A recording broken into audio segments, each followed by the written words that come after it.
It is a particular pleasure for me to be with all of you today. It's always special for me to come back to Ukraine because it was my grandparents who came to America from here over 100 years ago. And I often think of the values with which I was raised, and they were the values that they brought to their new country. Love of country, care for the community, and a commitment to democracy. And I think those were important then, and they are equally important today.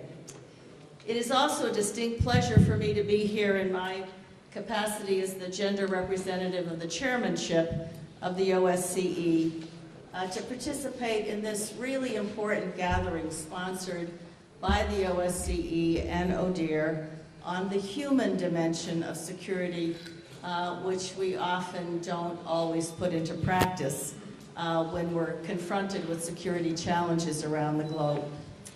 When I was just here 3 months ago, I was impressed by the difficult steps that have been taken by so many in the government, in civil society, to work to address the continuing challenges here that have only been complicated by the crisis in eastern Ukraine. Moreover, you are continuing to work to fulfill the aspirations of the Revolution of Dignity, its commitment to human rights, to democratic values, to ending corruption, a commitment to political and economic reforms, and for integration with Europe. No one knows better than you the sacrifices, the perseverance, the courage, the hard work required to fulfill the yearnings for a better tomorrow. As you know, the OSCE is the largest regional security organization in the world. And tonight we gather with ODIHR to focus on the importance of the human dimension of security, the rule of law and non-discrimination, human rights and strong democratic institutions. Because as you've heard over and over from our esteemed panel, democracy and human rights are inseparable from any notion of security. These are the critical elements that strengthen the resilience of a society to security challenges and enable progress on behalf of all of its people.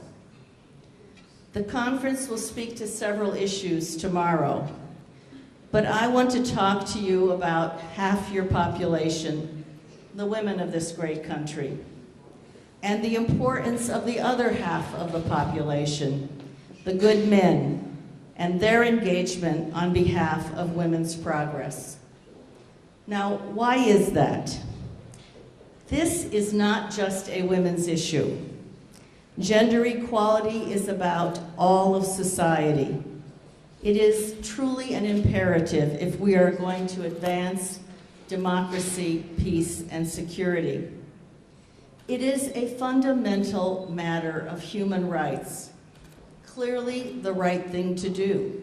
Women's rights are human rights. Women are human. Human rights are women's rights. But it is also the smart and strategic thing to do. It is a strategic imperative. It is a simple fact that no country can get ahead if it leaves half of its people behind, leaves them out of the political decisions, makes them more vulnerable to violence. Because today we know it is impossible to grow economies or build sustainable peace without women's full participation. Today there is a plethora of data and research that makes an evidence-based case. We know, for example, that you cannot grow economies, create jobs, or have inclusive prosperity without the full participation of women in that process, and more governmental leaders and heads of companies are realizing this fact. The revolution on the Euromaidan put a strong spotlight on women's leadership and their contributions and commitment to Ukraine during and since the crisis in Crimea and eastern Ukraine. Women have taken their place in defending their country and participating in security operations. Although still small in numbers, they hold significant positions in government, and women continue to be very active in civil society, in NGOs, and in think tanks. So let me focus on just a couple of issues. First, political participation. The OSCE has established the principle of equal participation of men and women in all aspects of public life. Now, why does this matter? Why has the OSCE taken this position? For one, democracy without the participation of women is a contradiction in terms. Involvement of women in decision-making is one of the key indicators of the quality of a democracy. It is critical to strengthen democratic institutions and the quality of governance. And one of the key ways to do so is through balanced representation of men and women, and I was interested in what the professor said about balance, because this is an issue of balance as well. When there is this balance in elected and appointed positions at all levels of government, the outcome is going to be much better.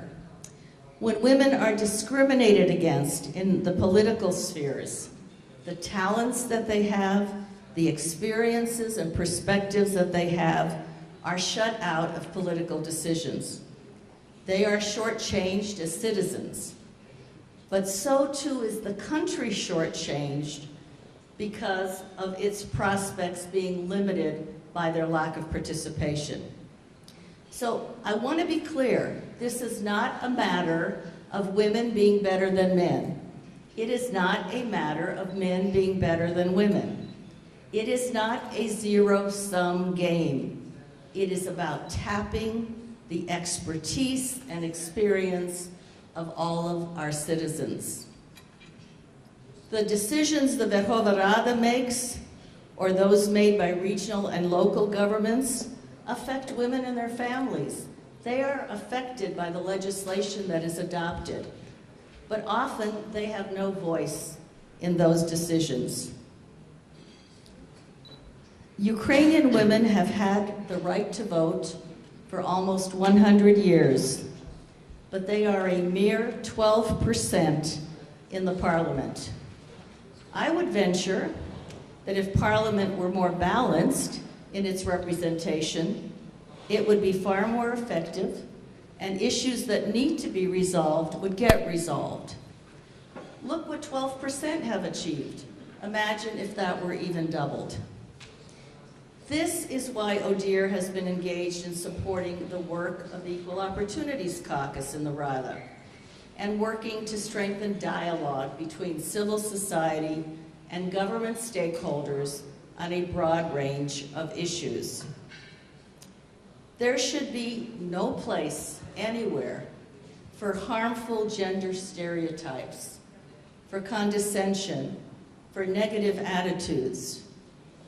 It was not uncommon in the past to have some of the highest government leaders here belittle women's political participation and say rather strongly that they belong in the kitchen. When President Trudeau of Canada was asked why he named half of his cabinet to have balance comprised of women, he said, after all, it's the 21st century. Women must also be active participants in addressing the consequences of armed conflict, whether in working to end a war or to rebuild the area after the conflict. Their participation is essential. Data show that when women are included in peacemaking, they raise critical issues that must be resolved for hostilities to end and a peace agreement to be sustained. Issues like reconciliation, cross-community divisions, healing, human rights, justice, accountability, economic opportunity. These are issues that bring the realities and experiences that happen on the ground in people's lives to decision-making. And this is why the United Nations, several years ago, adopted in the Security Council a resolution number 1325, which linked the participation of women to peace and security. An NDI survey that took place here in Ukraine not too long ago showed that one of the key barriers was not lack of support from the people. One of the key barriers to women's elected office, being elected to office, is the bias of political party leaders. Because the political parties continue to be the gatekeepers in a manner that is often more exclusion than participation and inclusion. This must change. Efforts to establish quotas in the past have mostly failed. The effort to have quotas at the municipal level, while it succeeded in one way, it didn't have sanctions for non-compliance, and so it didn't have quite the impact that was intended. As decentralization moves forward in Ukraine, regional and local authorities, representatives will increase, and more women need to be elevated and encouraged to become actively engaged in politics at the local level. Not just to serve as volunteers, as noble as that is, and as important as it is, the data shows that record numbers of women are involved in volunteerism in Ukraine, calculated to be 90% of engagement on social issues. Engagement on social issues is done by women. This also needs to be translated into political activity and political engagement, so the power that politics represents can have impact in positive ways. There is an overall recognition within the OSCE that women need capacity building and a willingness to work to that end. And it's particularly acute as you think about the devolution that is taking place to ensure that the devolution of power is done in a way where women can participate in greater numbers. So let me turn to another aspect of political participation. The ongoing crisis in eastern Ukraine heightens the importance of Ukraine's National Action Plan on Women, Peace, and Security. I don't know if everybody knows that you have a National Action Plan here in Ukraine, but you do. And it is impressive that Ukraine has achieved this. It focuses on protection and participation of women in peacemaking. It focuses on the plight of the IDPs, on violence against women in conflict areas, and their engagement in peace efforts of all kinds and reconciliation at all levels. Ukraine's NAP, National Action Plan, was adopted early last year to support peace and stability and conflict resolution through women's participation in the full range of activities. And those who were involved have been engaged, continue to be engaged, deserve our support for what they have achieved and what still needs to be done. Because working on the implementation is a work in progress, maybe a slow work in progress. The NAP has had a critical element. It is critical in terms of the democratization that it represents as well, because it seeks to further equal rights for all its citizens, enforce the rule of law to protect the most vulnerable, and empower citizens to be engaged in conflict resolution and influence government decision-making. There are now some 67 countries that have these action plans, including the European Union, including NATO. and Ukraine's was the only one adopted by a country that was going through its own conflict. NAP implementation is not what it needs to be. It has faltered due to the inability to coordinate across all of the sectors in a systematic way, and government coordination across the ministries is extremely important for robust accountability, for mechanisms that need to be put in place, for civil society to be able to bring its recommendations and to build capacity at all levels.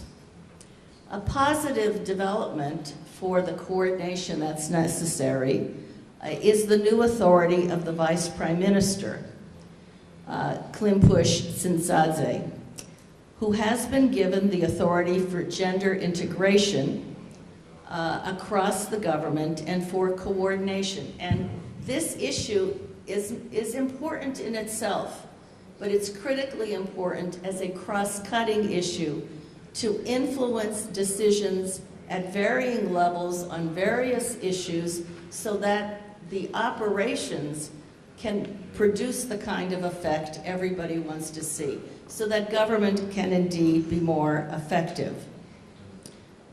And the role of civil society in ensuring that government plays this role is also critically important.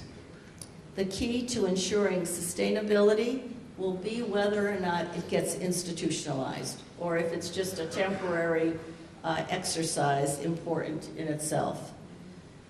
So her ability, the Vice Prime Minister's, to have impact will in large measure depend on the appointment of a qualified gender equality commissioner, which is in process, and I'm told the position will soon be posted, and the competency of that person and an open process is obviously critically important.